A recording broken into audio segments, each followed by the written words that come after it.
بسم اللہ الرحمن الرحیم۔ السلام علیکم ورحمۃ اللہ وبرکاتہ۔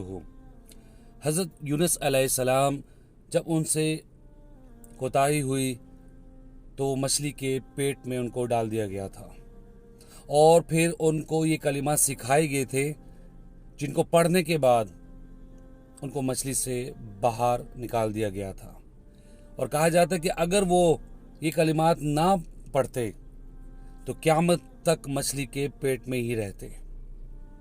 جی ناظرین، سورۃ انبیاء ہے، اس میں 87 نمبر آیت ہے۔ بسم اللہ الرحمن الرحیم۔